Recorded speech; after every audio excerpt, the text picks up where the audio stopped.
Mule train!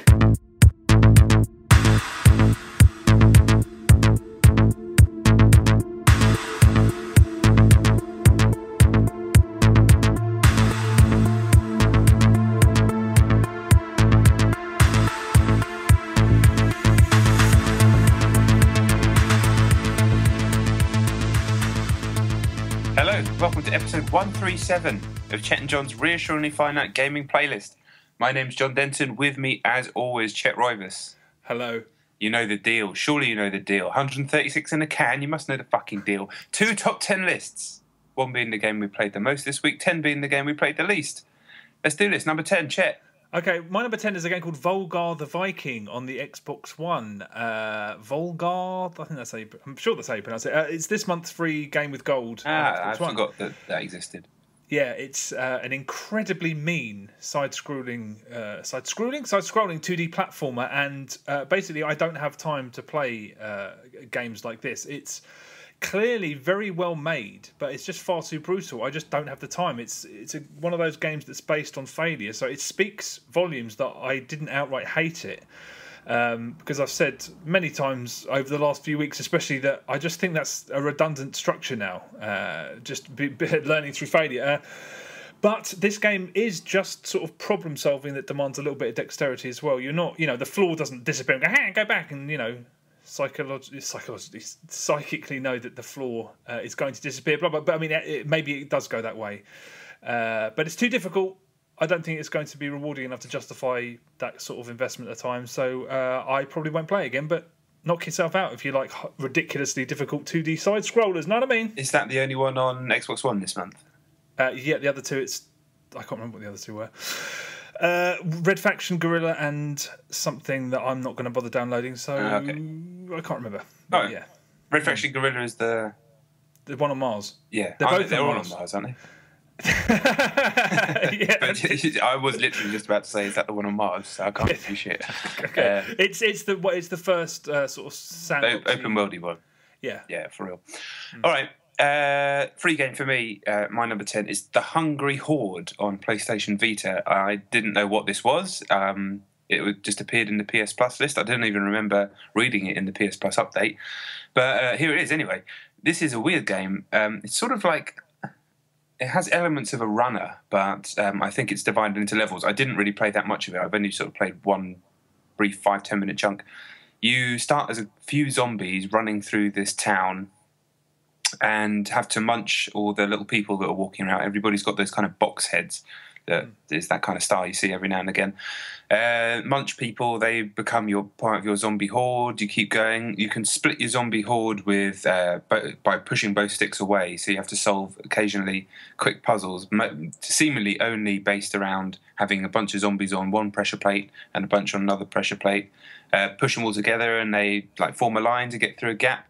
And it's just about killing people, avoiding gunfire, blowing up cars, and just running. It doesn't run very well on Vita. The frame rate is a bit shit, and the screen tearing stuff, and it's not exactly a very handsome game.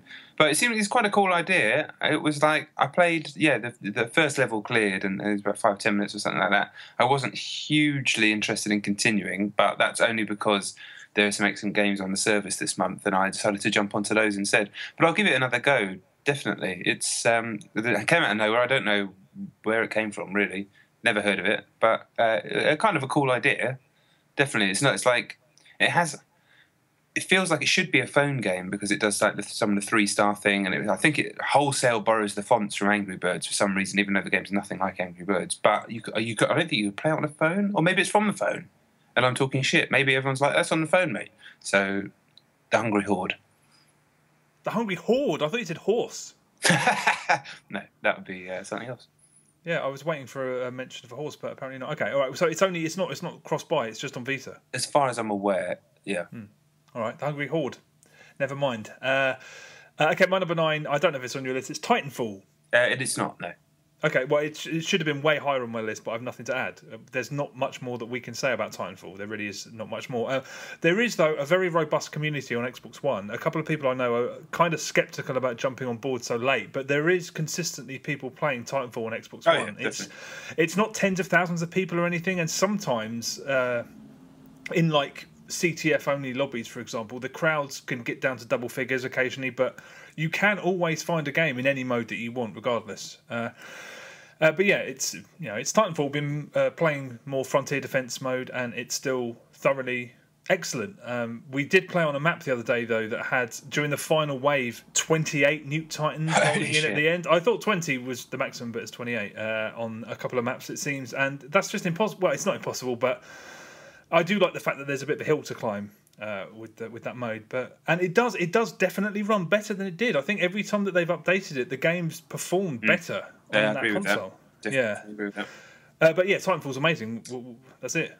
Yeah, it was what a great 8-9 months of play we've had from it, and still going strong. So yeah, all credit as always to those guys. Okay, my number 9 is a game you talked about last week.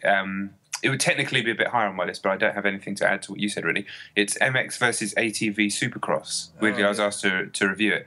So I actually played a fair old chunk, obviously, and yeah, it's just crap. It's crap. I remember playing some of the older games, not as extensively as you, but always being quite impressed by how well the bikes handled and how fun it was. The fundamental element of motocross and ATV when it's jumping over the hills on the courses is to preload your bike and then get the height of your jump right and land on the other side to keep your momentum going. It's a time-tested system, and when it feels good... Sorry, when it's done right, it does feel good. It's just one of those things in games that just feels good to do.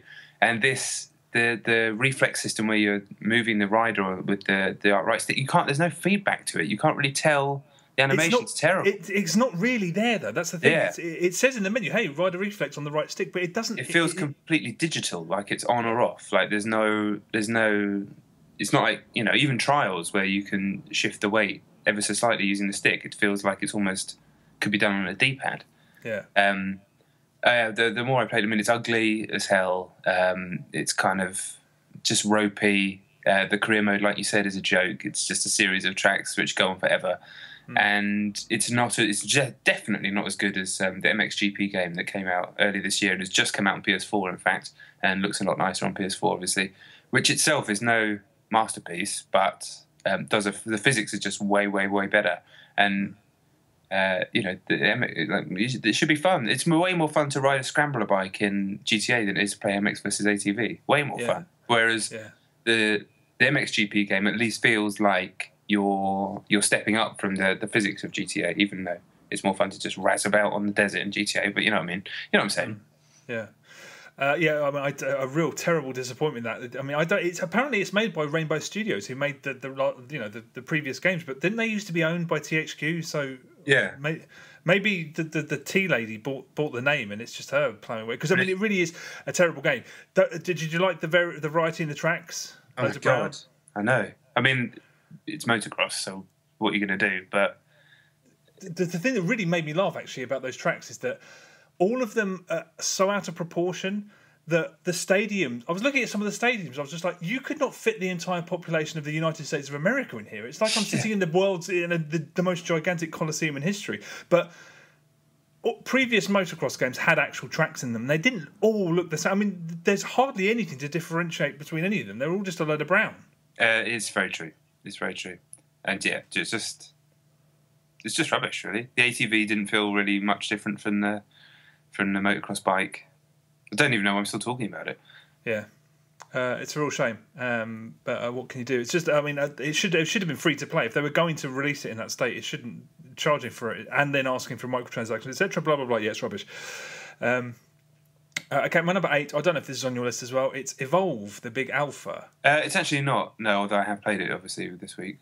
Yeah, I've played it some more, and I still do not get it. I played it at the weekend with some friends of mine, and I also had a couple of games after you and I sat for 25 minutes attempting to get into a match earlier this week. I just do not get it. There is nothing compulsive about what's presented in this alpha. It's just a real mystery to me. The single coolest thing about the game at this point is those post-match replays where everything takes place on that little mini-map. Yeah. And you're all little dots and you can see exactly what happens. But every time you look at it, it's 4 dots following a large dot before either they all stop dead, which is when the monster kills the power and the game ends, or the little dots get taken out one by one. It's exactly the same.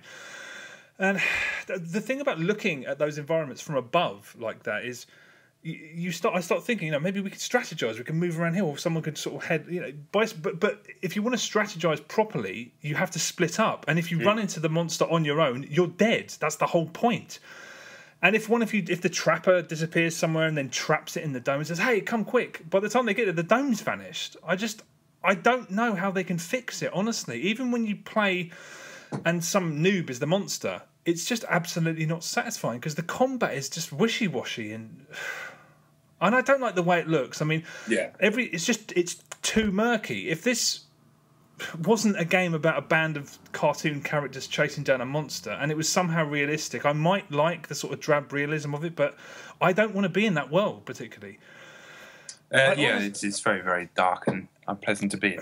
Yeah. So you actually got some more games in? I got a few in and got a chance to play as the monster. My feelings are the same as yours, but I did some reading around it as well and read some interviews, some of the stuff that was coming out of Gamescom. And I had this suspicion as well that given the studio's experience, they made Left 4 Dead and Left 4 Dead 2, so they obviously have an incredible track record. Yeah.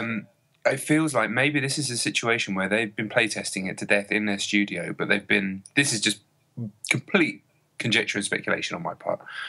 And when they all play it in studio, they all know exactly what to do, and they're playing it exactly how it's supposed to be played, whatever that means, and they're having a great time. Because I was reading an interview with like the producer or something like that, and they were talking about strategizing because they know the maps inside out, so you can split into two groups of two and cut the monster off at different choke points so he can't escape and all this sort of stuff. And I'm like, fine, that does sound kind of cool, but how do you get there? Do you get there just by being bored for hours and hours and hours and hours and hours? Exactly. That's what it kind of felt like, because it just you could see that maybe there's a good game to play here if everybody's on. The guy playing the monster is doing exactly what is needed to be done for the game to be fun, and all the players are doing exactly what is. Do you know what I mean? But the game doesn't cultivate that properly, and it's not. You're not going to be in a situation where you're playing with a bunch of people like that. Like, maybe you'll have 4 players on a team, but even so, you're requiring a monster to kind of join in. It's more like you're playing, I don't know, like a board game where everybody has their role, but it's just, I don't know, the game doesn't seem to accommodate now. Obviously, it's an alpha. Hopefully, they've got enough time to use this data and a lot of the stuff that's coming out on forums, and I'm assuming a few of the previews that are going to be coming out as well are going to be sounding like, it's just based on the reading I've done around it. Yeah. Hopefully they can fix it. I want this game to be great. I don't think I'll ever like the way it looks, but I want all games to be great. So I don't have no ill will towards anything, but I can't be asked to play it if it's going to be that boring. Yeah, likewise. And I hope it's not one of those situations where you're expected to put in 10 hours before it starts making sense. But yeah. I also don't like the HUD. You can't judge distances, or even there was a couple of situations where a couple of teammates were dead and I had to go and revive them. But the HUD it's not clear how far away they are. It's not even clear if you're below them and they're above. The thing goes all ski-whiff, and that doesn't work either. And there is no sense of scale. There's no spectacle. Shooting that beast is like unplugging a drain or something. It's not really. There's no spectacle. I don't know. I hate the idea that we're sort of critiquing it too early, but I'm going to be very interested to see what happens when it comes out. It will help if the final version doesn't take 25 minutes to get into a match. That will help. Yeah.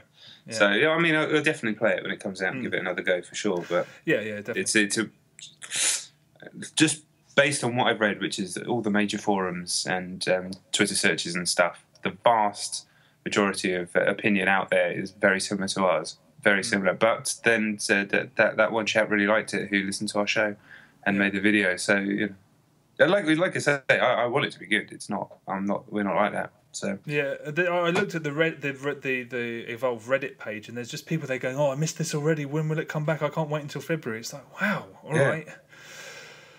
Yeah, we have judged it early, but I've put in enough hours to know that I don't like it in its current state. So we'll see. We shall see, definitely.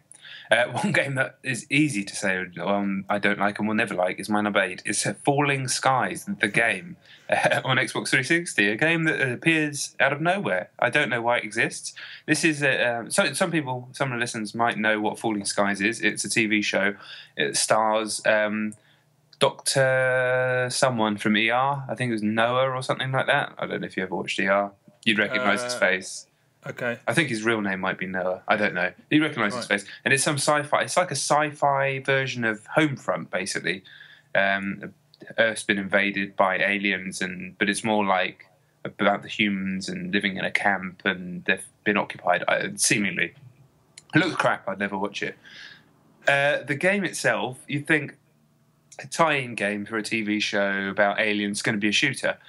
Weirdly, it's an XCOM clone, but it's not just an XCOM clone. It is literally a font-for-font rip-off of XCOM.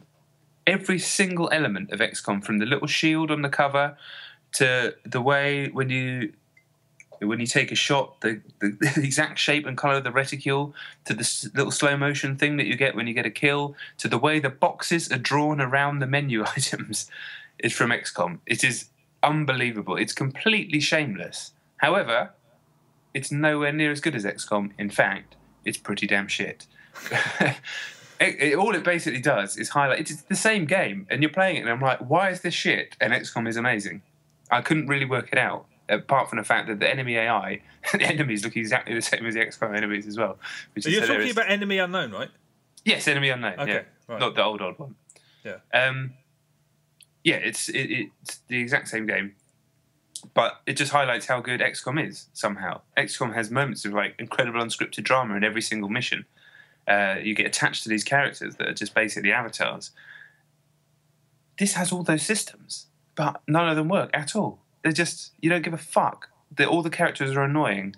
What is quite funny is you start off with the main characters from the TV show, but they can die. So I just got all the, these like quite famous actors just killed straight away, which is quite amusing, just replaced by a bunch of nobodies.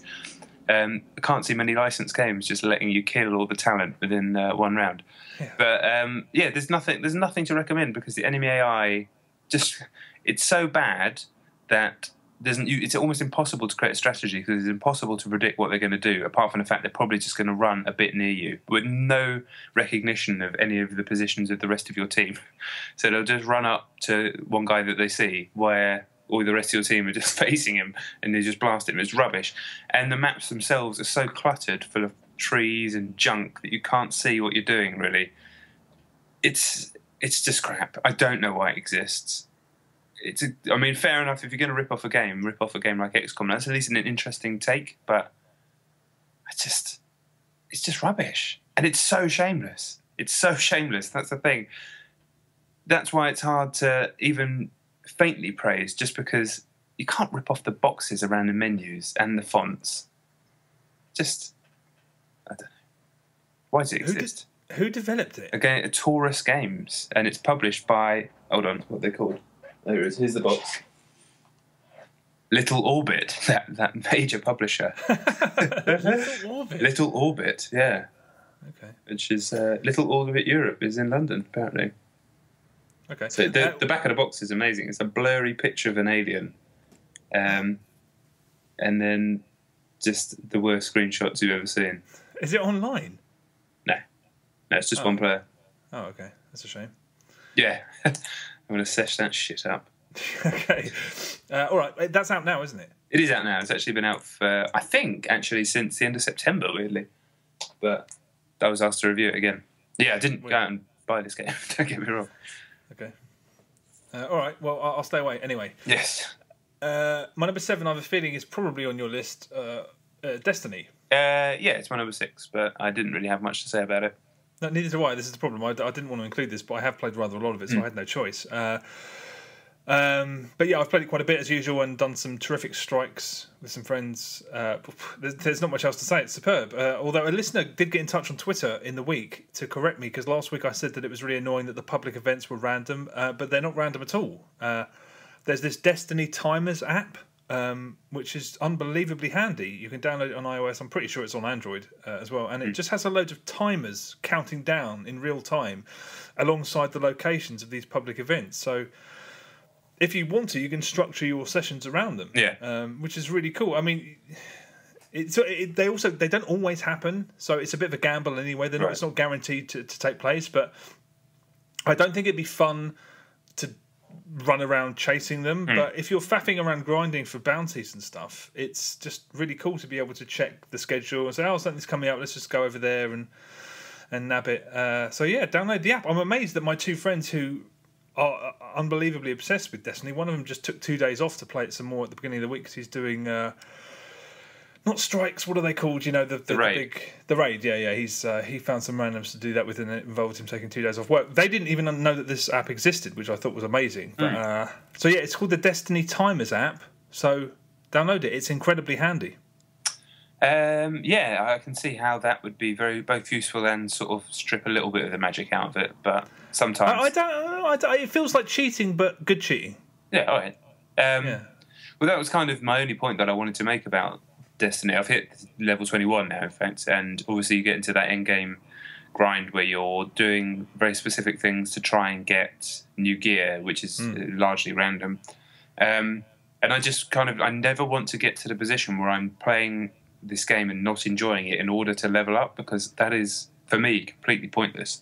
You're doing something for no reason then. I mean, I know you're leveling up to be able to access the raid, which is kind of a specific task, but beyond that, you hear on podcasts and you read about people like spending hours farming the collectible stuff that you pick up, like the what do you call it, like the spin metal and all that sort of stuff that you pick up.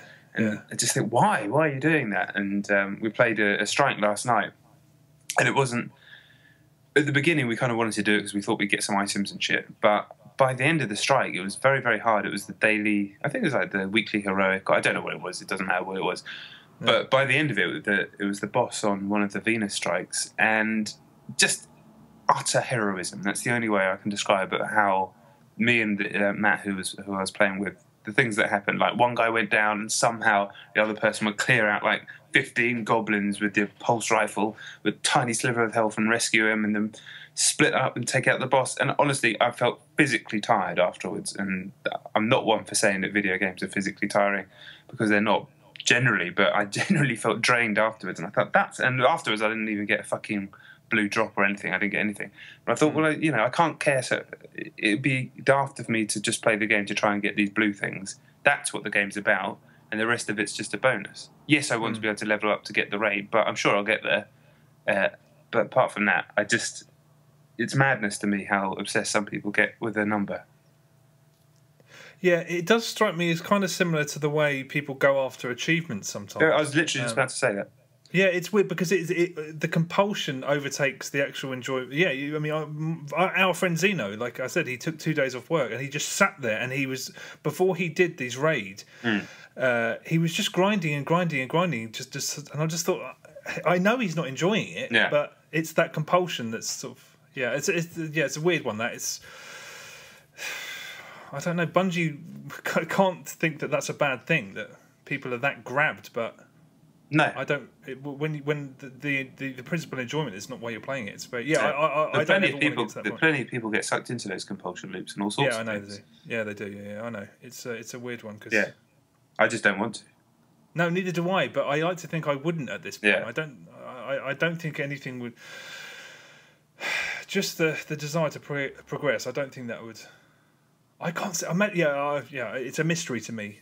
Sitting there and just doing the same thing over and over again to try and... just walking around one of the levels collecting bits of things. Like, do that for 10 minutes by all means, but like for 2 hours or something, you hear people doing it. I like to think that I wouldn't get grabbed by something like that again, but who knows? Maybe. So listen out for the podcast in a month's time when we've both been spending hours fucking collecting plants. To be honest, I think that's only likely to happen if we had it on the same format. True. And we don't, so maybe that's a good thing. Maybe it isn't. I don't know. Who knows? Who knows?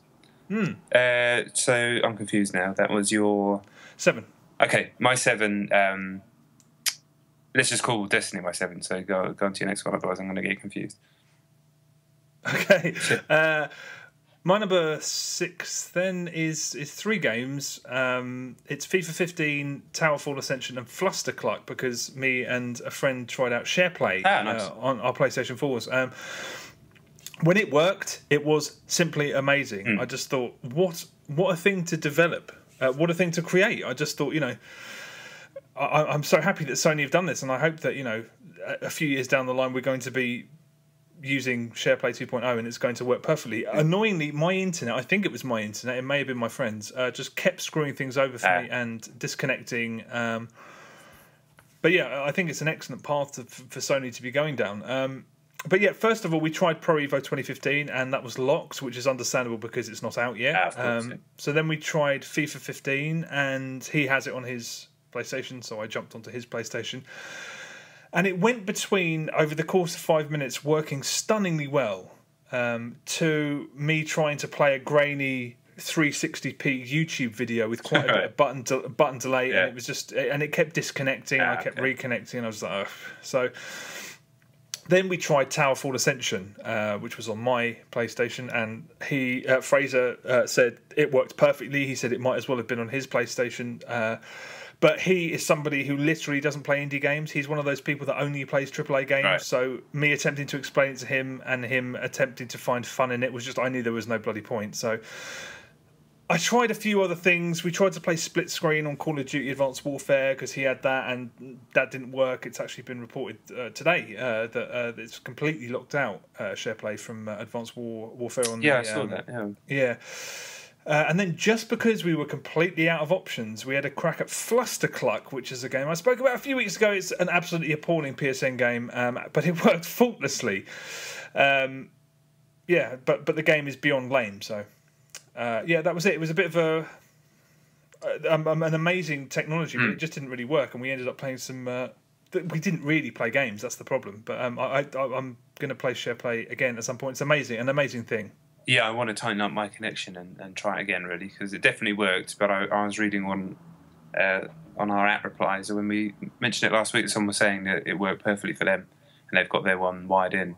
So, yeah, I think you do need a pretty damn stable connection to get it running super smooth. But I'm just blown away by it. It's incredible. When we were playing against each other on FIFA, I was like, wow, this is just... I mean, you and I are of a certain age, and like some of the first games I played were like loading up on a tape. As you know, I'm sure many of our listeners are the same as that, or just like monochromatic games, weird handheld shit like the Game & Watch and stuff like that. And now you can do this. It's just it's fucking insane. Yeah. Anyway, right. Okay, my number 6 then. Is that where we are? I'm so confused. Mm-hmm. Is Steamworld Dig on PlayStation Vita, another one of the PS Plus games for this month.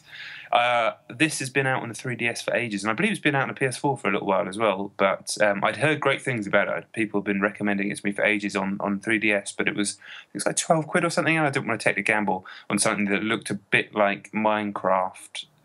And it is a bit like Minecraft, but it's not really, in terms that it involves digging through shit. At first, I didn't really like it. You play as this little robot, and the idea is that there's a town above, and then you go down into this mine, and you have to dig down, find resources down there. But the real idea is that you're just trying to be able to get a more powerful digger pickaxe. It turns into a drill quite early on, to be able to get deeper and deeper and deeper and deeper down into the mine to find new shit. There's rooms with puzzles in, and it changes the further you go down. And it's actually a game about discovery, which is way more interesting than I thought. So you go down, get resources, go back up to the top, swap those for money, buy upgrades. It's actually kind of similar to Ridiculous Fishing in terms of structure, but not quite as narrow as the Ridiculous Fishing. It feels a bit more like a proper game, for want of a better word. And I haven't played enough of it yet. I've kind of got to the second world, where it's like you get all the way down and solve some puzzles, and it opens up a new world, and you can kind of go straight to that from the top. And it's a really clever idea, really. There's a risk reward in terms of you can risk going deeper, but you might run out of. You have a couple of resources, like you might run out of your torch, so you can't see, and you've got health as well, so you might die, and then you lose your bag of swag. I think it might work like Dark Souls, where it drops it once and then it'll disappear if you die again. And also there's a financial penalty for dying. I think it strips 50% of your money, which is quite a lot. I'm probably making it sound more complicated than it is. It's not a very complicated game at all. It's just a really simple, stylish, fun game. I think it's going to get better the more you play, and I can definitely see why people like it a lot. The first 20 minutes, I was like, I can't be bothered digging through blocks because your pickaxe is really shit. But it really picks up pace quite quickly. It actually helped. I read a review of it, and it kind of gave me an understanding exactly what the game was, because I was misunderstanding it slightly, which helped. But yeah, just a real strong freebie again on PS Plus. An amazing month this month, actually. And I'm glad to get the chance to play this one. Cool. Yeah, I mean, I'm going to have a look at that, because that was one of those games that I've heard so much about, and I had an assumption in my head about what it was. I looked at the trailer on the dashboard of the PS4, and it's whether they've marketed it in a different way, or whether that is actually what the game is. It's not what I was expecting, because I'd heard references to it being kind of similar to Minecraft, and then I saw this trailer and I was like, that looks like kind of an arcade game almost. Yes, it is more of an arcade game. Okay, well, yeah, I'm definitely going to check it out. It just has digging shit. That's fine. I can get behind that. Yeah, it's good. Yeah, I'm going to play more of it for sure, easily, definitely. What did you play it on? Vita. Looks great. Okay. Plays great. Cool. Looks great. Plays great. Okay, well, our number 5s are the same. They are, yes. I don't even know. It's Pro Evolution Soccer 2015. We can't really talk about this, so I don't know what we can say here. Not a lot, unfortunately. We can't talk about it. It's annoying. I paid a fair old amount. The online's locked off at the moment anyway, so we couldn't talk about that sort of stuff. We will talk about it as soon as we can. Sorry, that's probably quite frustrating. Yeah, but it's taken up quite a bit of my week, so yeah, we'll get it in there. Yeah. We'll have something up on YouTube probably around when the embargo drops. So which is the 10th. No. I think it's Monday. I'm pretty sure it's Monday, isn't it? Yeah. Yeah, it is. Yeah. Yeah. All right. Are you able to? I suppose you can't really talk about how because you've played both versions, haven't you? I have played both versions. If you played, I can. I can, because it's the same as how the demos are. Okay. The Xbox One is 720. And the PS4 is 1080. I did notice on both the demo, what's the best way of saying this? If you play the demos, you'll notice that the PS4 version looks a lot better, but is maybe a tiny bit frame rate stuttery at times. It's very, very, very slight, but I noticed it. I noticed it less the more I played, whereas the Xbox One version is probably smoother, but like markedly lower resolution. It looks a lot worse. It still looks fine, but it's really jaggy, and the PS4 version just quite simply isn't. So if you've got both systems, you're probably going to be looking at PS4 based on the demos and also the real game. Okay, yeah. I mean, we'll talk about it in due course. I mean, it's not online yet. The online servers aren't up, and that is not a great. I mean, it's like you said earlier today. Games launch all the time. With their online sites coming on like on the same day or just before, so. But fingers are crossed. It's very frustrating for a football game, especially when you don't live with anyone who wants to play a football game with you. Yeah. Although, we'll talk about this later. Ali, where are we then? Number 4s. It'll be you then. Okay. My number 4 is the console living room, which is a. Did you not hear about this in the week? The console living room? No. Okay. It's a page on a website called archive.org, which is this non-profit site that is it's like a cultural library. Right. And this got shared randomly in the week. I do wonder how that happened, because a friend of mine sent it to me in an email, and I thought he'd discovered it himself, but it turns out he found it on Reddit, and then I noticed that there was like an article on Eurogamer about it. It just kind of exploded out of nowhere, despite the fact that it's not new. It actually hasn't been updated for over 2 months. So curious. I'm always curious about how things suddenly catch fire like that. But it's an entirely browser-based archive of old console ROMs. They run in your browser. They don't have any sound at the moment, though, but apparently that's coming. And sometimes, most of them appear to have pad support, but you can also sort of just control them on your keyboard. There are Atari 2600 games, Atari 7800, that ColecoVision thing. Oh, yeah. Loads of consoles that I'd never heard of. There was one called Channel F. I've never heard of that. Never heard of it. There was this Motorola thing that only launched in Taiwan. And there's stuff like the Game Gear and the Mega Drive. So yeah, go and check it out. It's fascinating. I'll put the URL on the episode index on our website. If you go to the website, click on the episode index, which will always be on the front page, and under this episode I'll put the URL there. Or just Google the console living room. The reasons I found it fascinating are twofold, really. There's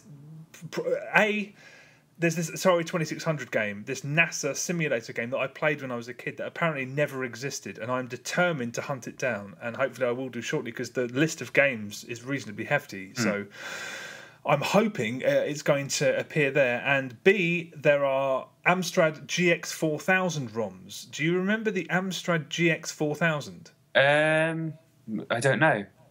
What was it? When Nintendo and Sega were really going at it, when every other advertisement on TV was either for a SNES or a Mega Drive, Amstrad released this console that apparently got discontinued like almost immediately after it came out, and I wanted one when I was a kid. Did it have an advert on TV with a kid putting a cartridge in and playing something? I'm sure it did. I remember I saw an advert once, and I remember looking at that console, and it looked much more stylish than the other two. It was white with like a white pad with purple buttons, and I was like, I love purple, so I want that console. I just wanted to be different because it is a better looking machine than the SNES and the Mega Drive. But yeah, I'm so glad I didn't. The games are absolutely slash. I played a few of them. The first one I played was Tintin on the Moon, in which I was controlling this space rocket flying through space, avoiding all this very, very slow moving debris for just an interminable amount of time. After a few minutes, I looked down and noticed there was a counter counting down, like from 10,000, 9,000, 8,000. And I was just sat there and I waited. It got to 0, the rocket span out, and it just said game over. Goodbye then. I guess I was supposed to be collecting that rubbish that was flying past me. Then I played Switchblade, which is like a Rambo game. You play as a game with... There's a man with a headband, so I assume it's supposed to be Rambo, and you walk through a red desert, and there are green buildings to jump on, and you kick snakes and stuff. It doesn't work. It looks like a Spectrum game. That's what you do, literally. It looks like a souped-up Spectrum game, and it doesn't run very well, so that went out the window. And finally, I played a game called Wild Streets, which is a remake of an old Amiga game. I went on YouTube and looked at footage of the old Amiga version, and it doesn't look half as good as that. Again, you're just some guy walking from left to right, punching and kicking things, and it doesn't run properly. Again, the enemies disappear and the commands do what they like. It basically doesn't work on that site. But the only reason I guess it's interesting is that interesting, I suppose, is the correct word. If you look at the Amiga version, everyone's sort of white, and in the Amstrad GX4000 version, your guy's white and everyone else is black. So I suppose that's interesting. Yeah, all of the games on that system are shite, but the site's fascinating. Even though the likelihood of anyone finding like a lost classic is basically 0, it's a really decent way to procrastinate of an afternoon. Know what I mean? I will check that out. The console living room.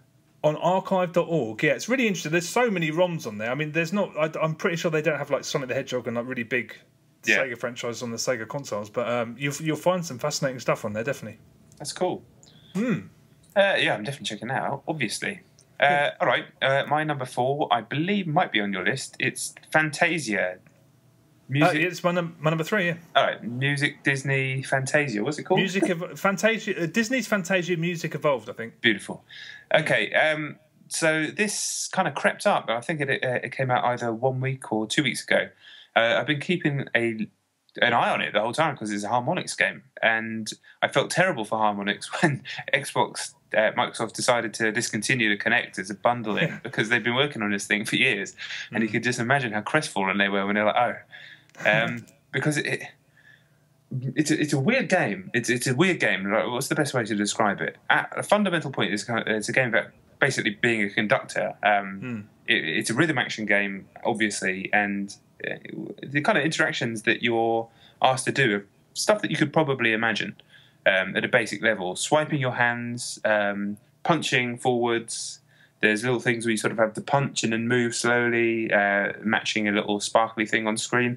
It's stuff that is kind of similar to other things that have existed. It's actually very similar, I think, to what's that? A Windan on the DS, but obviously without a stick. But you have to have your hand in the right place and stuff. It works surprisingly well.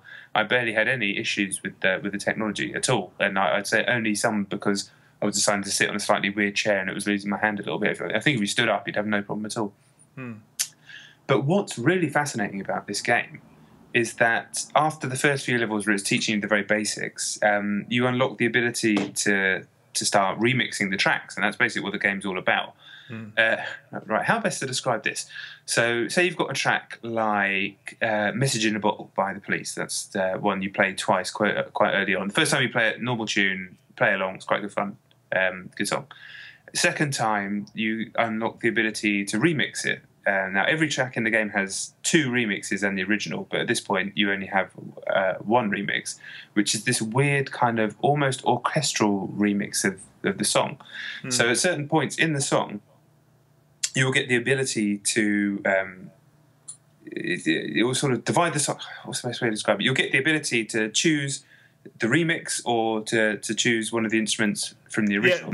Midway through the song. I mean, I think you have to get to 77,500. It's a certain score. Once you reach that certain score, you pull off a certain move, and you can decide either to go with one element of the song from the remix or the original. So essentially, you can then build your own versions of the songs, because it's not like you're playing the original and then you're playing the entire remix. It's more that one of the instruments will drop out of the original, and you've got the choice to bring it back in or pick one of the instruments from the remix. So you can either just completely play the remix version, or just start bringing other elements of the original back in, or later on you'll get the third version as well. So you can. I mean, it's mind-blowingly brilliant, quite frankly, and just further proof, if any were needed, which nothing is needed in this respect, really, that harmonics are geniuses. I mean, this game should be talked about a lot, because I created this fucking weird version of the Police's Message in a Bottle with my hands in my room, and it was really good. And then I brought the guitars back in at the end, and then changed the drums, and it's scripted to a point. You can only do so much, and the game chooses which instruments you bring in and out, but you are creating versions of songs, and then later on it gives you the ability to be able to actually put your own loops in tracks at certain points, which you can do by kind of drawing your hand across the screen, and you can hear them playing through the track. It's really quite something. It really is. I mean, it functions in some ways similar to the remix mode in Frequency, but it's more structured than that. I don't know if people remember that, and it's quite old now, but Harmonix have obviously had this stuff in their pocket for a while. The only problems I have with the game is all the stuff in between the songs. It's Fantasia, so it's kind of based on this. Is it the Sorcerer's Apprentice part of the Fantasia move? Yeah, I mean, it's very tenuous. But it's very tenuous, but it makes you do. There's cutscenes of the boring wizard, and then there's bits where you have to kind of explore these environments and move around your room and find songs in environment. Basically, I just don't want to do any of that. I just want to play the songs. All that stuff's bollocks. You can like stroke some seahorses and they dance. I don't care. Maybe kids will care, but kids, it's way too hard for kids to play. You think? The songs start to ramp up quite quickly, I think. Yeah, they do get more taxing, but I don't know. I mean, when you're a kid... There's no fail state, I guess. So. Exactly. I mean, some of those little mini-games, like the jazz clams, when you're sort of making a little drum loop on the jazz clams and then you can save it, I thought that was really cool. So, there are some... I mean, some of it's really intuitive to make a little beat and then record it. Like the sound sketcher, when you just make melodies and then record them. I mean, it's really cool stuff, but... Yeah, it is a game for kids. And I'm kind of disappointed that stuff that's in between the songs is all well and good and it's quite enjoyable, but it is for children. And at the end of the day, I wanted to be able to go to the main menu and just pick from the songs, but you can't. You have to unlock them. And I thought that was a mistake that Harmonix had learned from, because the Rock Band game stopped doing that, because they obviously were aware of how annoying it was that there's content on the disc that you can't get to. There's some really interesting tracks on the disc here, and I'm like, I want to play that. I want to play that song, but I can't. You have to go back and you have to go and search these environments. I mean, it's cool, and this is a game for children, but I defy anyone not to be entertained by it. When I first played Bohemian Rhapsody, I just thought this is as enjoyable as playing Guitar Hero for the first time, and it works perfectly. It was mustard, yeah. Yes, so good, and it works beautifully. I mean, Kinect is a I think people have that technology is better than a lot of people give it credit for. The Xbox One is definitely it's You can pick up your fingers and things like that. Yeah, I mean, I think this is a really, really impressive package, but the primary disappointment is that you can't just play the content on the disc. You have to go and play these sort of interludes, and I'm going to do that because the game is definitely fun and definitely unique enough. I mean, yeah, it's pretty fantastic. I mean, I'm going to keep playing it. It's really good. Yeah, I don't know what else to say. The co-op mode's really entertaining. You just I haven't seen that. As soon as you shake hands with somebody, it recognises there's someone else there, and you play 2 players. Wow, it's really cool. It's brilliant. Yeah, it's really. I mean, the production values are not great. I don't think there's probably going to be much of a difference between the 360 version and the Xbox One version. Although obviously the new Kinect is far superior to the last one. But it just works. It really when it works. It's as sort of invigorating and exciting as playing one of those band games for the first time. Yeah, I was fully going full conductor mode as well. I used to play an orchestra when I was a kid. And I remember how weird that conductor was. He used to really get into it with a bunch of 8-year-olds. And yeah, I was fully going for it, especially Bohemian Rhapsody. I mean, it goes without saying that song is quite incredible, but I had an even further appreciation for it just listening to it, which is always the great thing about harmonics games. You just hear music in a different way. Yeah. But, and like making an under-the-sea version of Mozart. That's right. Yeah, it sounded with all like like the calypso drums and shit. Yeah, brilliantly weird, kind of like samba music. I was like, it's so weird. Yeah. And what was the other one I did? Really, that's right. The message in a bottle. Really moody strings. Yeah, and the like those heavy. I don't know what you call them. Those big drums that you hit with the sticks, like bum bum bum bum. You know. Yeah. So I had that in the background with the rest of it going, and then it's just genius. Yeah. And I made a drum and bass version of that Lord song. That was the last track that I was doing. Yeah, the Lord song. Yeah. Yeah, I don't know if you'd say musically that those songs are ever improved by the remixes, but that's not really a complaint because they are just brilliantly weird sometimes. Yeah, and sometimes funny, and sometimes, but it's just kind of playing around with music. They're an amazing team. They are. I haven't really heard anything about this, so I don't know whether it's reviewed very well. I checked on Metacritic, but most of the reviews are from unusual sources, not the big hitters. Big hitters haven't touched it. Oh. But it's a weird game. It's like it's hard to recommend completely because of that stuff in between. It's if people haven't got kids and stuff, it's like you're gonna have to kind of tread through a load of weird shit to get to the content. I agree. I mean, that's. I mean, and also this hasn't really been marketed at all, but I don't know whether the Disney connection is a blessing or a curse because although there's this story where these characters are coming and going, "Hey, you're the apprentice," blah blah, there aren't any Disney tunes in it. There's the one song from the Sorcerer's Apprentice, and that's it. It's pop music. So why it's like Disney's Fantasia? I used to hate Fantasia when I was a kid. I was like, I love Disney, but like, get rid of that crap. That's boring. But so I don't know whether that's going to do them any favors. But I really hope I hope this finds people because, if it's aimed at anybody, it's kids and primarily kids that like play stuff like Dance Central and Just Dance. This deserves to sell as well as one of those easily. I hope it definitely deserves to find an audience. Yeah, I don't think it will do that, but it definitely does. And if you're like us, and there's plenty of people who love this genre and if you love this genre, you love harmonics, then don't miss out. If you've got the gear, if you've got the Kinect and the machine, make sure you pick it up at some point because you just got to see what they've done. It's so clever and weird and smart and it works. I love harmonics. So do I. I mean, it's truly experimental as well. I mean, so I mean, I would definitely. I'm going to play a hell of a lot more of it, and I would recommend it. It seems like a great thing to sort of smash over Christmas. And I love if you've got a kid who's just started to get into gaming, the fact that you can just play together is really nice. I didn't know you could do that, so I might actually try that with Elliot because he came in watching me and was doing all the hand gestures next to me, so that was pretty cute. So I'm going to try that. Yeah, you should. I meant to check, but I didn't get the time. It's a real shame if there also aren't leaderboards there. It's all a school-based multipliers and all that stuff. So. Yeah, I didn't check either. Yeah, I was just trying to get through as much content as possible. But, I kind of just want it to be like Rock Band Blitz, but with this, stripped down and get rid of all the unnecessary stuff. Just give me tunes, but what can you do? That game that isn't the game that it is. Yeah, true. But it is. I do recommend it though, and I'm sure we'll talk about it more. Did you see that they also released that 2D shoot 'em up that goes to music on Steam? Has that actually come out? Yeah, that's out now.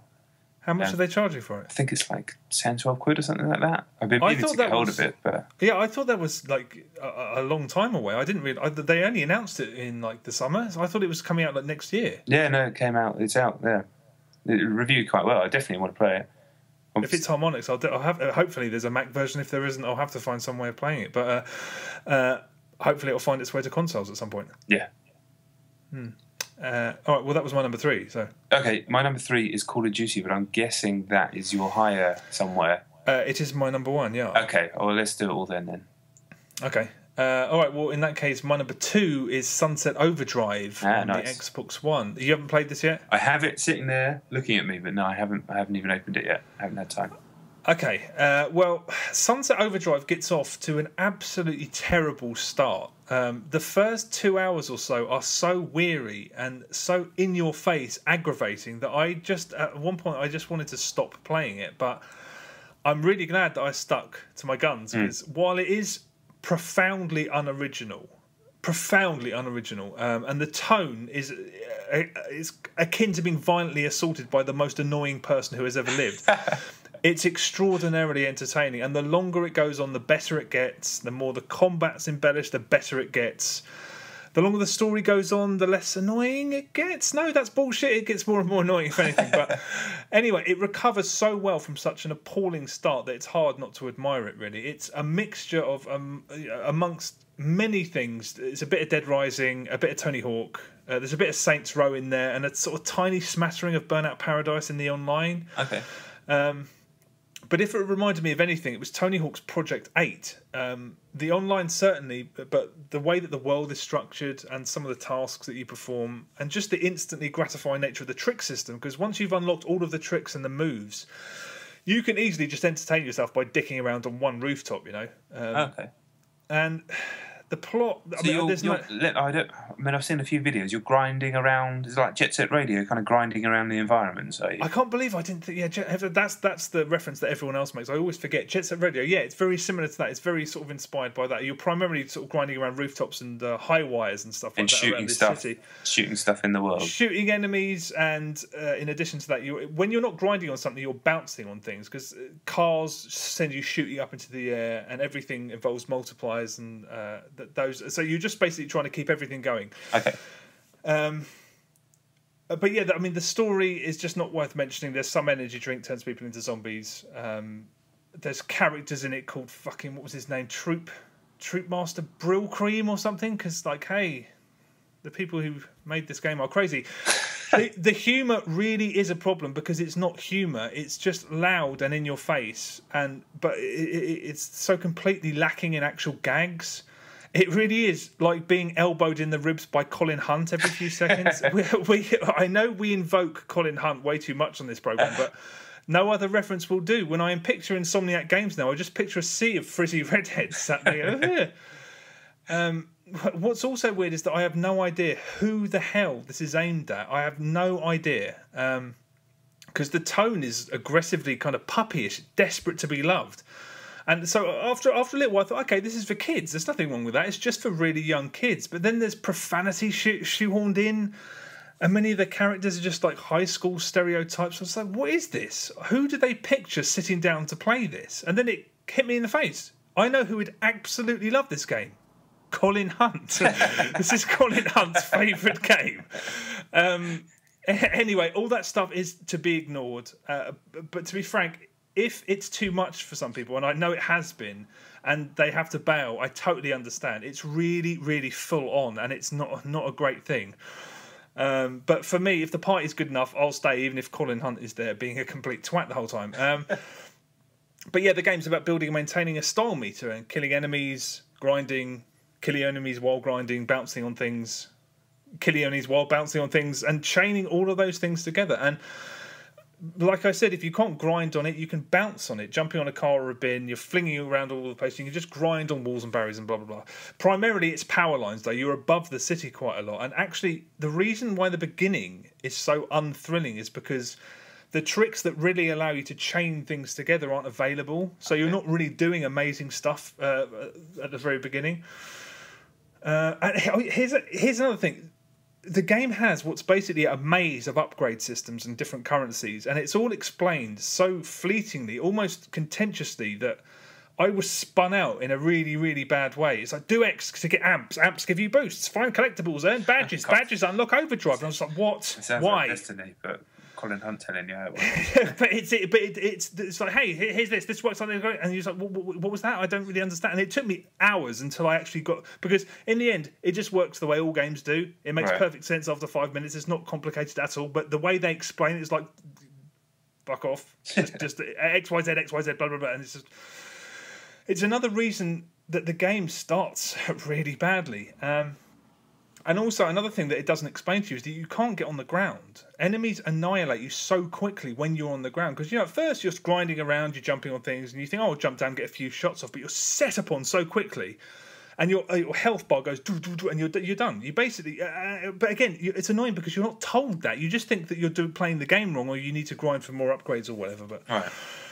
Once you get to grips with it, once you unlock all of the stuff you need to really chain stuff together, it's so enjoyable. It's like a really terrific Tony Hawk's game. Like I said, it really reminded me of Project 8, mixed with something really loud and obnoxious like Dead Rising or Saints Row, and it's really hard to put down. The missions, again, the game starts and it's just fetch quests, and you think, if it starts with this crap, there's nowhere for it to go. It's just going to be nonsense the whole way through, but... It has loads of brilliant surprises in store, some superb boss battles, and just really bizarre stuff that's, I won't say not annoying, but less annoying than some of the other stuff. Okay.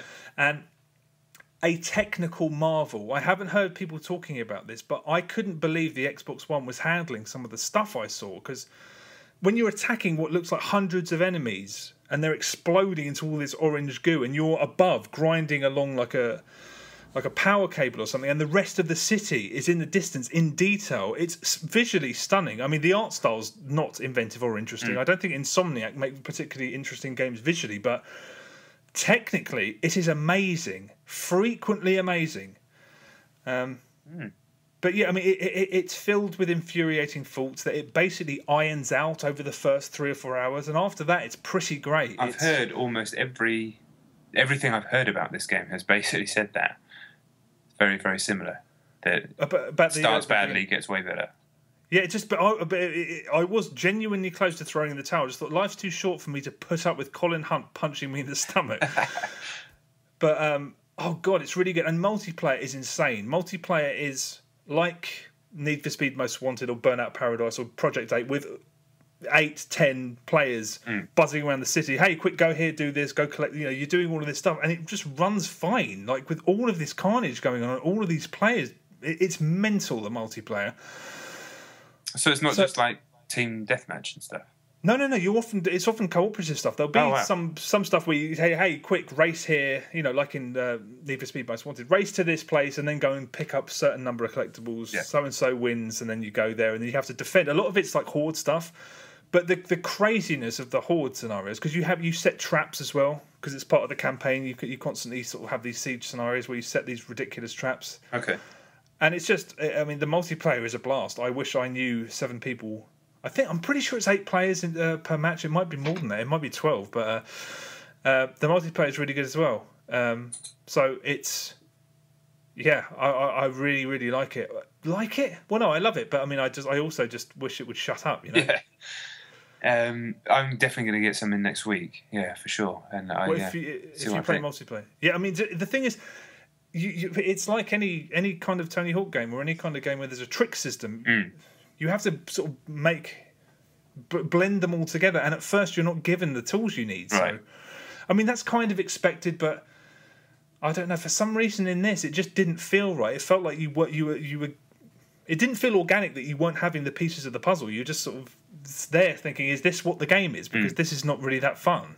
But yeah, I promise you, after a terrible start, it just starts flying, and it's really, really fun. Given that Tony Hawk's series, when it's been good, and Jet Set Radio Future are some of my favourite games of all time, that does bode well. I'm enjoying it when it all clicks. So looking forward to it for sure. Yeah, I can't believe I forgot about Jet Set Radio. That's the big one. Yeah. But great game, really surprisingly so. Awesome. Okay, so where am I? My number 2? Yeah. Okay, my number 2 is The Binding of Isaac Rebirth. Been playing on PlayStation Vita. This is the big game, I'd say, this month on PlayStation Plus. Another just marvellous freebie. The game's just come out. It's out on Steam. You have to pay for it, and it's out on PlayStation for free if you've got PS Plus, obviously, which I'd say almost everyone does. I've spoken about The Binding of Isaac before on this podcast and some of the earlier episodes. A couple of years ago now. It's a game I really enjoyed a lot, but suffered from the fact that it didn't have proper joypad support when playing on Mac. In fact, I was playing on, so I had to play with the keys, which for what is ostensibly a twin-stick shooter is kind of difficult. So the first thing to note about Rebirth, which is an extended and expanded remake, basically, of the original game with a new art style, is that obviously you can play it with both sticks, and that makes the game both easier and way more enjoyable, and I loved it anyway. If you don't know what The Binding of Isaac is, it's by Edmund Macmillan, one of the people in Team Meat who made Super Meat Boy. This doesn't involve the other chap, Tommy Rafenes from Indie Game The Movie, if you've seen that. But it's his kind of brainchild. You play as this little child called Isaac, who's been, it's an incredibly dark story, but it's all done in a that art style that he has, kind of very dark and twisted sense of humour. But it's like about this kind of child. It's basically the biblical story of Isaac, but also the modern story of a child, an abused child. But it's not. It's nowhere near as actually dark as that sounds, if that makes any sense. Anyway, you are Isaac, who runs through series of, they're not top down, it's that kind of isometric top down view that every game is, billions of games are. Running through these levels, basically you're getting further and further down into a set of levels. So you start in what's called the basement, you have to clear that, and then you move down. It's a system that's been put in other games, but running through these rooms, killing enemies, collecting stuff that they drop behind, and finding, on each floor there'll be a golden door. You go through that and you'll get a power-up. Those power-ups change you both physically, so they'll actually do something to your character, which is always an amazing part of the game. So you get all these utterly weird power-ups. Like I found today glasses that have dollar signs on, which meant every time I found a coin, it upped my damage. You have stuff that would be like a spike sticking out of your head, it will turn you into a vampire, and they all combine together, which is amazing. There's like an infinite amount of options. Quite often you don't know what they're going to do. They're just some things are just totally weird in the game, because it's a randomly generated game. Every single time you play, it's different. You never know what you're going to get, so you never know what build of Isaac you're going to end up with. And sometimes you might just get stitched up and not get the good power-ups, but that's just kind of part of the joy of the game for when you do get a great run going. But it always veers to the side of weird and unusual and surprising constantly. And what the game is a game about seeing how far you can get. It's only 5 levels long to get to the end, but like I say, every single time it's different structurally, and it just constantly throws surprises at you. You'll constantly be playing something and see something you've never seen before, and it's always fucking weird. And it's just such a rich and inventive and clever and completely addictive and enjoyable tactile video game. It was great before this remake, with the new pixel art style, the vastly expanded amount of content. There are now, it used to be all the rooms were the same size, now some rooms scroll. All the levels used to have a very similar layout, and now they don't. Now there's some bigger rooms and smaller rooms touching off them, and there's going to be new secrets for players who've played tons of the game to discover. There are a few secrets that everybody who's played Binding of Isaac knows that. They know that if you put a bomb at a certain part on levels, that you're going to find a secret room. Things, just stuff like that you just know if you play a game a lot. And there's going to be so many new secrets to discover in this game. And it's just, it's a game about secrets. It's a game about weird surprises, and it's a game that has its fundamentals so sound that it allows itself the luxury of being that unusual and that weird and that off the wall. As far as I'm concerned, it's up there with Velocity 2X in terms of the standard of freebies.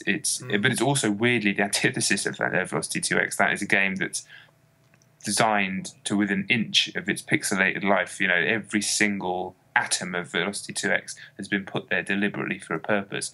Whereas Binding of Isaac Rebirth is obviously the dungeons that you go through are rolled. They're a dice roll, as are the power-ups. So it's a collection of systems coming together to create an experience. So in many ways, they're the antithesis of one another, but they're both genuine classics. And I think this is a game that if you might not get it straight away as a twin-stick shooter, that you can only shoot in 4 directions, the power-ups don't make sense, you might not understand every level, every floor has a boss, so you might just be rushing to the boss, but the idea is you need to explore every room to get as much as possible before you get to the boss.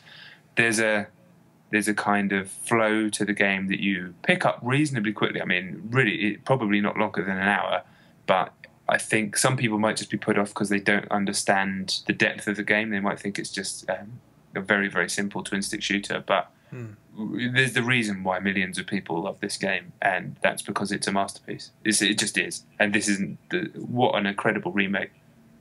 Way better than the original. And the original was an incredible game. Wow. So how do you think this is going to go down with just people... Regular folk. Yeah. It's funny because it's like, it's weird, and I mean the game's like full of shit, literally, and stuff like that, but it's also charming. I mean, it's such an unusual thing that it manages to kind of straddle that line, but I think it's just because it comes from such a pure place, and that's just him and his art style and his ideas, and it's not been diluted by anything, and because he is a very, very talented artist, I think it just manages to... It's appealing, despite literally being covered in shit. But how it will go down with... I think... I don't know. Oh, that's a really good question, actually. I couldn't possibly guess. I mean, casual FIFA and COD gamers, no. But at the same time, it's really easy to play. Like, you walk around and shoot things, and it feels quite good. So, but I don't know. That's it's impossible. Obviously, it's an impossible question to answer with any... It's only because every month there's like a loud consensus about whether it's a good month of free stuff. Yeah, and I don't know whether this qualifies because I played the original. I never spoke about it a few months ago when I was in Germany, and a friend was talking me through what the story was. And I was like, "This is really fucked up," and I was playing it for a bit, but I don't know. It just left me ice cold. I just didn't enjoy the way it controlled. I didn't like the way it looked. So I'm going to dive in and see. Both of those things have changed, which helps. Just give it time. Give it time. Give it a good 10 goes. I mean, you can do 10 goes in an hour. And see if it starts to grab hold of you. Does it still feel slippery? That's what I remember about it. It kind of controls in a kind of slippery way. I don't know why I found that. Yeah, I mean, ever so slightly. It's very deliberate. Like, you're always supposed to... It's not quite as tight as some shooters, but I don't know. I love the way it controls. I love the way it handles. So it's difficult. You do need to give it a bit of time. Hopefully you'll like it as much as I do. It took me a while on the original to really get into it, but even early on I kept coming back to it. I kept restarting. When I started to understand how the power-ups worked and everything like that, and how weird your little Isaac could end up being 2 or 3 floors down, just every single time it's a different experience. So and there's so much, like, I finished it just before we came on the show. In fact, managed to beat it for the first time, and you unlock new characters, there's different difficulty levels, there's like way more content beyond the final end game and all this sort of stuff. So it's just such a rich game, so rich. Wow.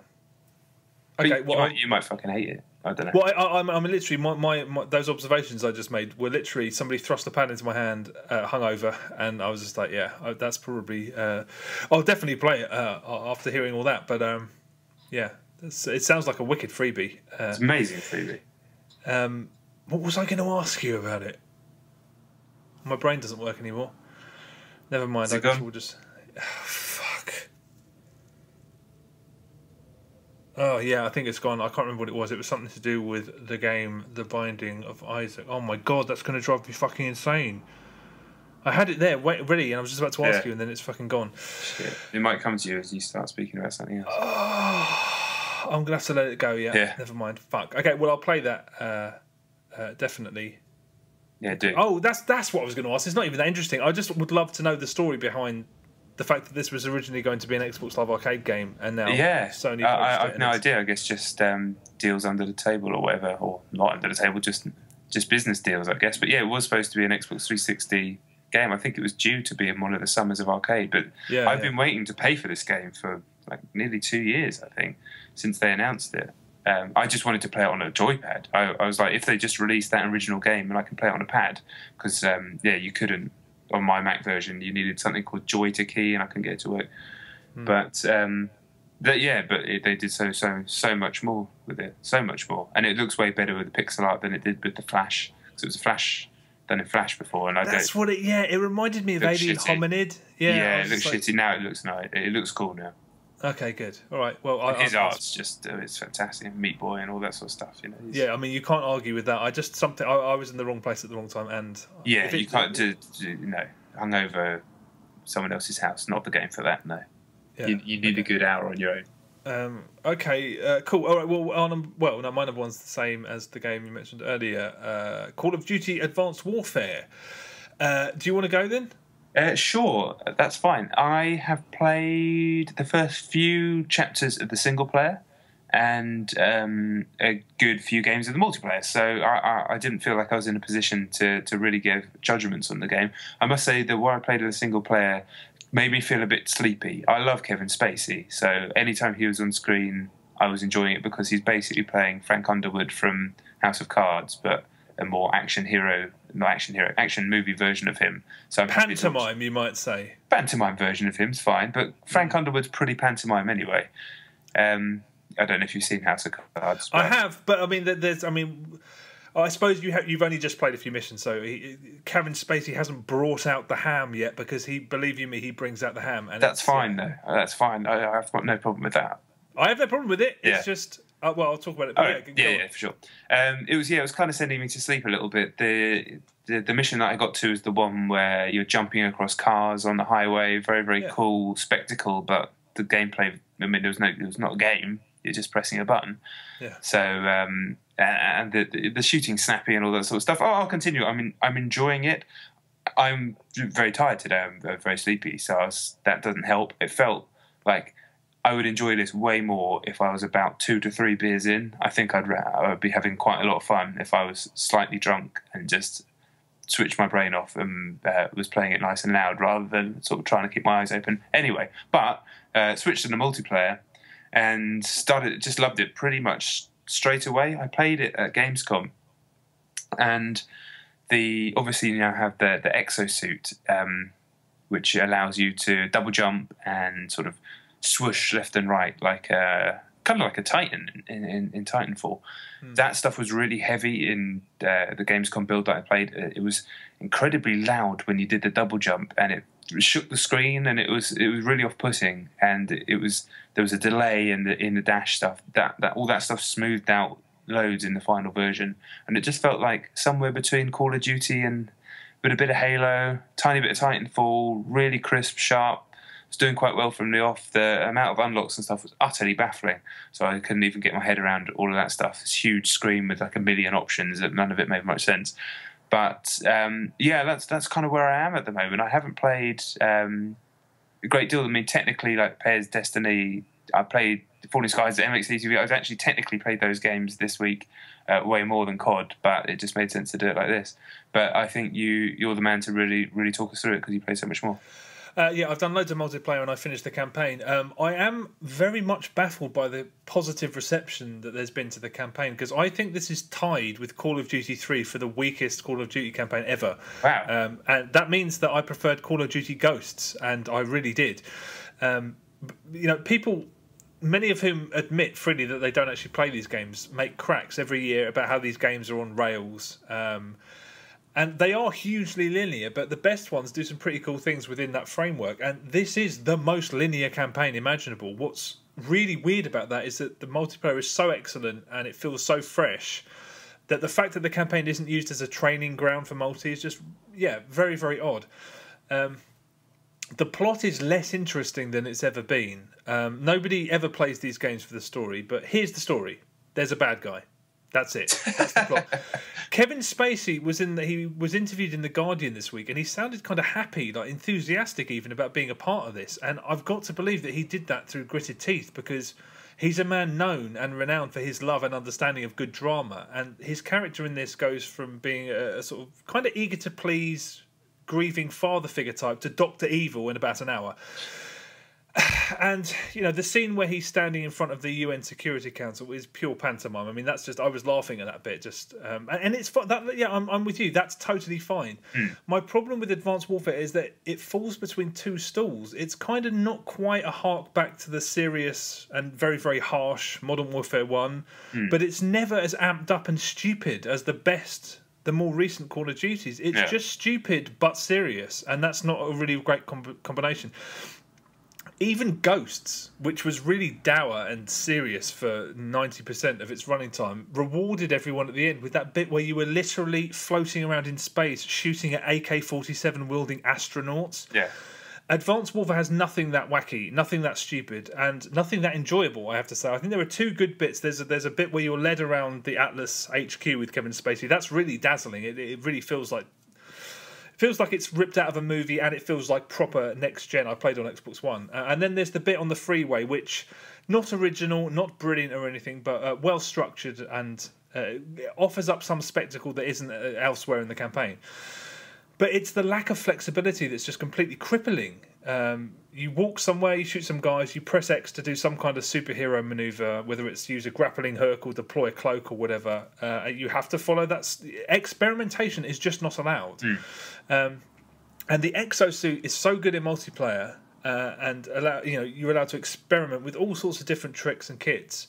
And in the campaign, you can't change them. The suit capabilities are locked to each specific level. So if you think, oh, maybe I'll try it with it, you can't. The option is not there. And oftentimes those exosuit abilities don't even work unless you're specifically told to use them. Because, for example, there was a fairly wide open bit where I took out some snipers who were like on the second floor.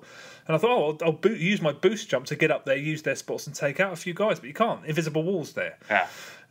When you're shown at the beginning that you can take out drone swarms with your EMP grenades, one of the first times you encounter drones, it's a scripted swarm.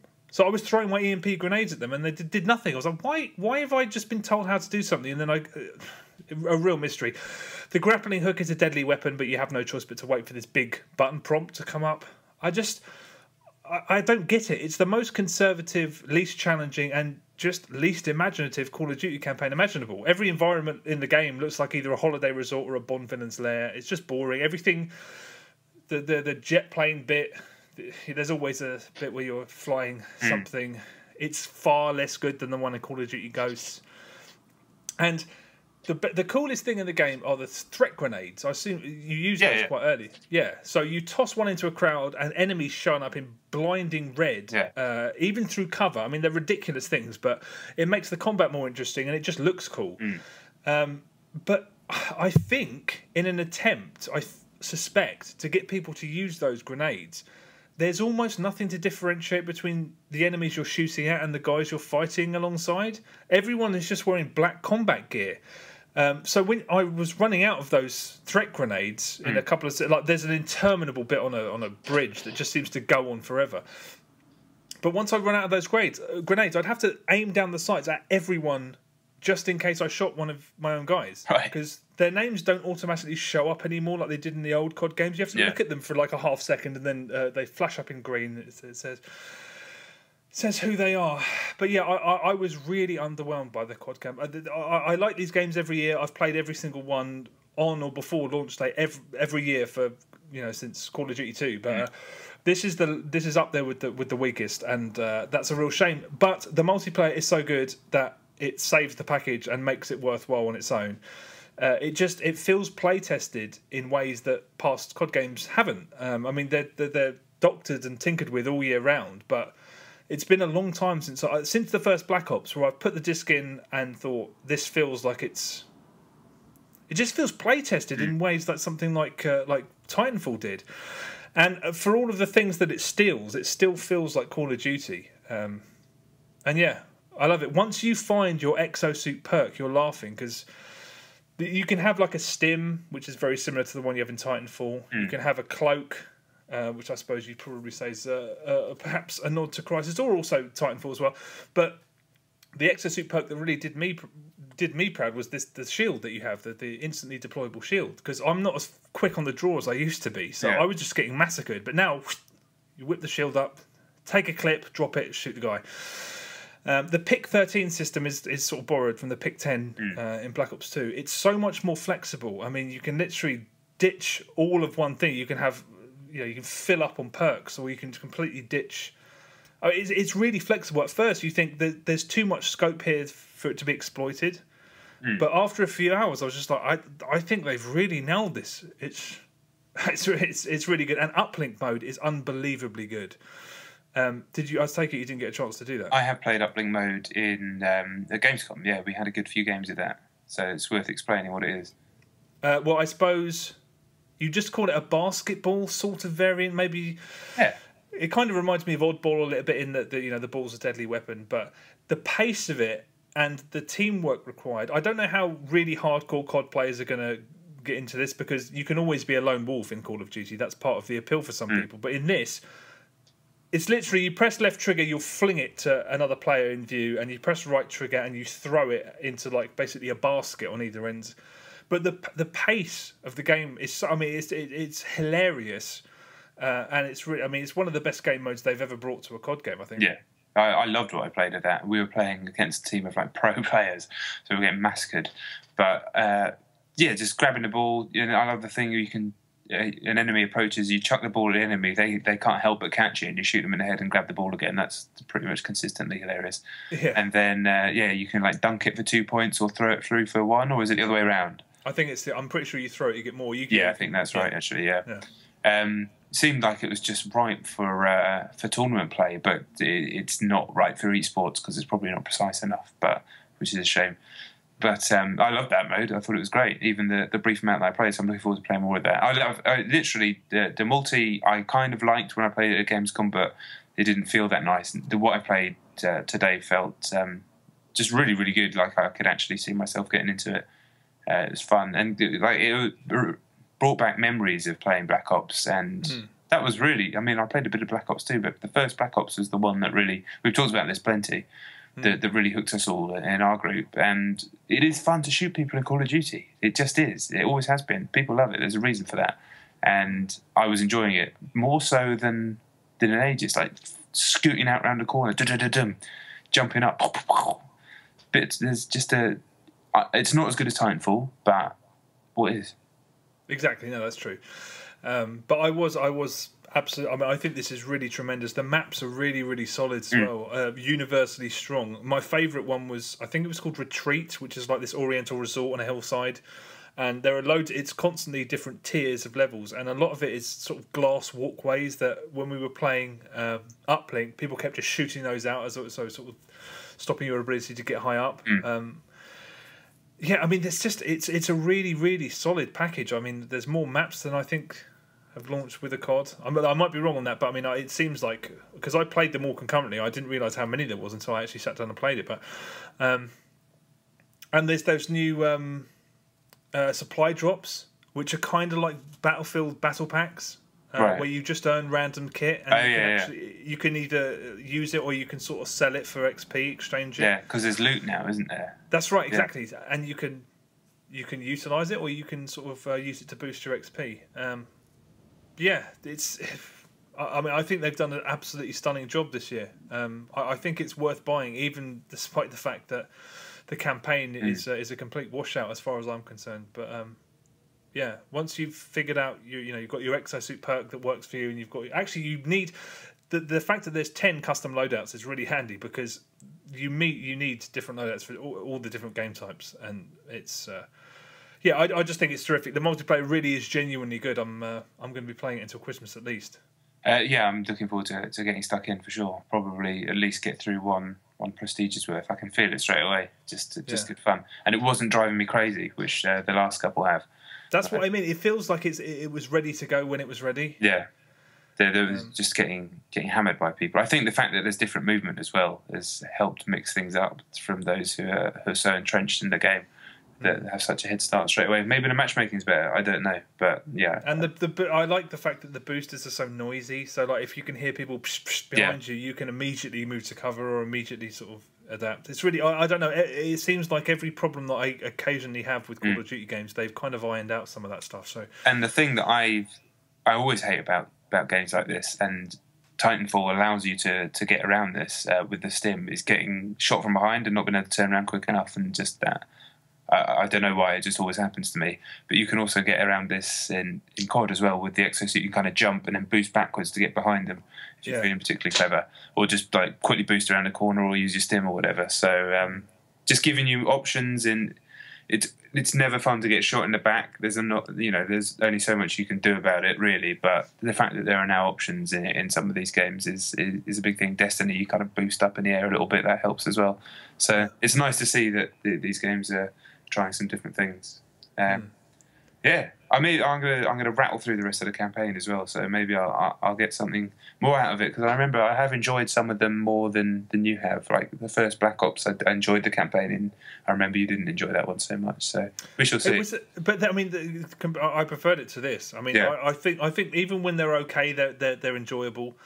But this is the first one where I just felt like they were going through the motions. There's so little flexibility. You are literally walking in a straight line and just gunning a few people down, and then that's it. Even when it tries to expand and open up, it's just boring. And I'm someone who likes, I play through them and I enjoy them, and this is the least I've enjoyed one for a very long time. So, but I'll be interested to see. Maybe you'll like it. People seem to like it. People seem to think this is a good one, but not me. Know what I mean? Yeah, I do know what you mean. Good. All right, one more for me then. It's actually Football Manager 2015. Yeah, a bit of a contrast from what we were just talking about. I won't talk about it much, because if you have ever played a game in the Championship Manager back in the day, now Football Manager series, you know exactly what this game is. It's a bunch of stats, it's a bunch of spreadsheets, it's utterly captivating and slightly dangerous. And it's still very, very good. I thoroughly enjoyed what I played. It's way more in depth. I hadn't really played one for a few years, and it's way more in depth, but it allows you to kind of pass off a lot of that stuff to your assistant manager if you can't be asked to do it. You get into like in-depth conversations with individual players, and you have to talk to the media and choose from sets of answers and stuff. There's loads and loads of stuff that actually captures the essence of being a manager beyond just tactics and transfers, which is what the fundamentals of those games are. And that stuff's kind of cool. But yes, the fundamentals are tactics and transfers, and they're way better than they have been in a while, because the match engine actually does a really good job of simulating football. My experience of Championship Manager back in the day was just playing a game. It was all about text. Then when I was more into Football Manager, it was the match engine. It was just dots hovering around a pitch. So now it has been for a while, a fully 3D simulated match engine. It doesn't look amazing, but the scenarios that play out in front of you do actually, they look like real football, like the high free kicks into the box from inside the opposition half. You don't really see that very much in football games. They don't work very well in like FIFA and Pro Evo, but they're kind of common here, like really good counter attacks and stuff like that. And you can feel, the beautiful thing about this game is that when you make a tactical decision, when you sort of decide, right, I'm going to change my formation, right, I'm going to give this guy a team talk, right, I'm going to make a substitution, you can see it happening on the pitch and changing things. It might not be successful necessarily, but the feedback, that's always been the great thing about these games. You're basically moving around letters and numbers, but you're getting a lot of feedback from doing that. So it always feels like you're actually doing something significant, even though the game at its most basic level is very, very dry. And Football Manager 2015, in my opinion, is just the best version of a series that's been completely and utterly peerless for many, many, many years, and nobody will ever get anywhere close to the series. And there's no chance. The Sports Interactive have been making these games since the 90s. They're completely entrenched. They're the biggest in the world by distance. These games do amazing figures every single year. People love them, and there's a good reason for that. I don't think I really need to add anything more to that. It's an excellent game. I think some people have picked holes in it, but maybe they're super Football Manager nerds or something, but I just thought it was great. How come you don't play these games all year round? Because they're too dangerous. Oh, right. I mean, you hear about just Football Manager is just not a good look for a family man. It really isn't, because they're so addictive, and then like your wife looks at you and it's not like you're playing COD or something that at least you go, okay, that looks exciting. Just like, it's not a good look. Looking at I've got a bunch of football players from the third division's names up on my screen, and I've been playing for 8 straight hours for 9 straight days.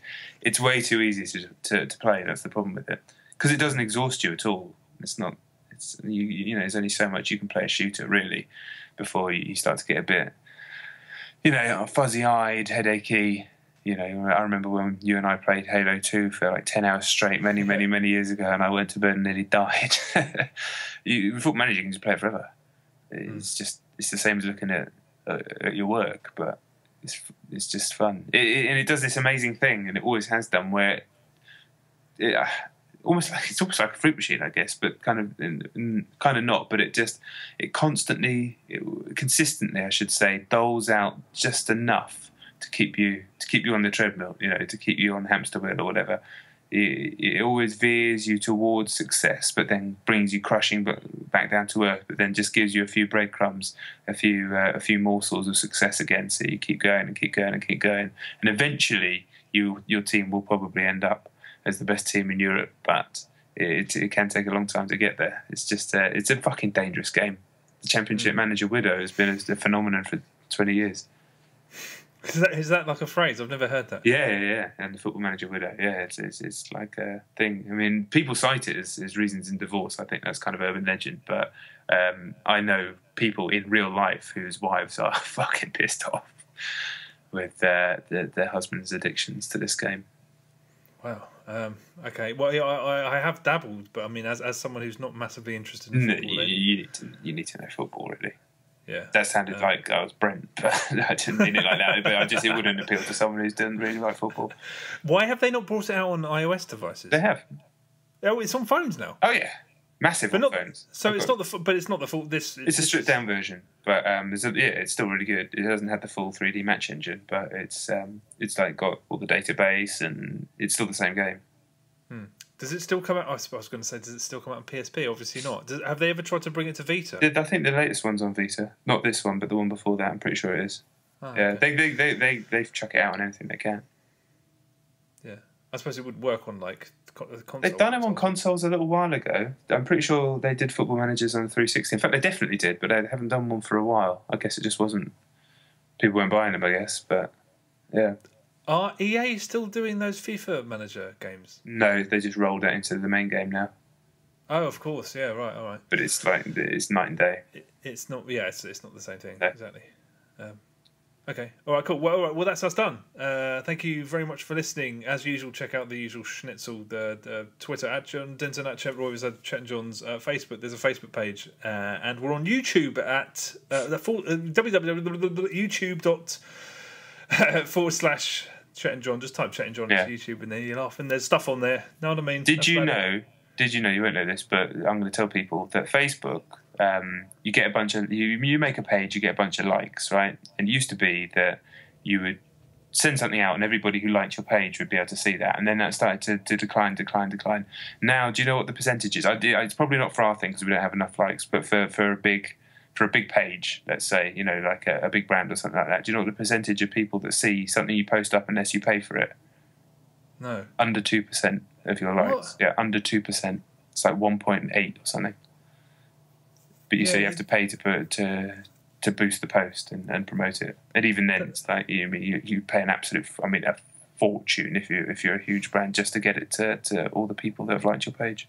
I don't even use Facebook, but I mean, whenever I've looked at our page, it will say if we put like new episode featuring XYZ, it will say reached 8 people. I'm like, how is that possible? There are 115 followers, but I guess that explains it. Yeah, that's it. Yeah. Wow. All right, that's the world for you. So yeah, Facebook that's why we don't use it. There's no point. Although we do still put every Friday, but yeah, la-di-da, check out YouTube, you know what I mean? Definitely check out YouTube. And we'll hopefully see you next week. Yes, next week it's going to be me and PC Gamer editor Samuel Roberts, because Chet is having a week off. I am, and then after that it's going to be me and David Turner of Joypod Infamy, so check that out. Real talk. All right, mate. Right, mate. Tired. Trying to hold it together, fucking zombie. All right. Bye. See you later. Goodbye. See you later. Goodbye.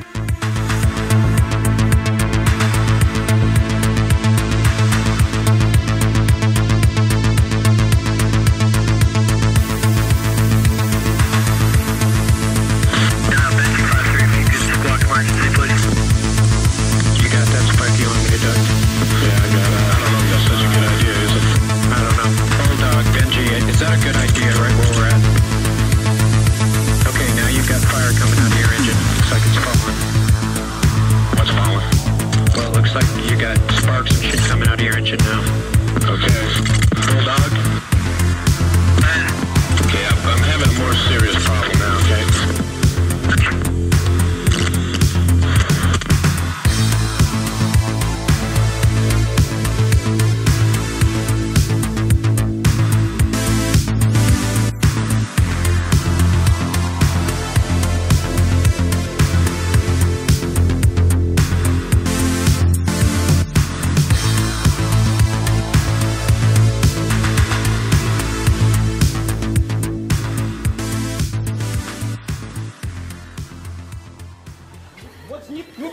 Oh, sorry. Yeah, excuse me. Can you tell me where the photocopier is, please? Certainly, Bertley, yes. If you go right down to the end of the corridor, turn to your left, you go through the double doors, then you almost immediately turn right, through 2 more sets of double doors, right down the end of the corridor where you have to catch a bus. You go 14 stops and you need to get an aeroplane. You change twice, once at Singapore. Yes, I'm actually in a little bit of a hurry. So. Yes, sorry, yeah. Down the end of the corridor, to the left, through the double doors, turn right, through 2 more double doors. That's where you need to catch the bus. And you... sorry, no, you're only joking. No, you dig a tunnel there, and you... Oh, you don't. There's the door on your right. You can't miss it. It says on it, Lord Astrogoth's dungeon. No, it doesn't. It says print room. You go in there. Watch out for the man traps. And that's where the photocopier is. No, it is. Oh, right, sorry.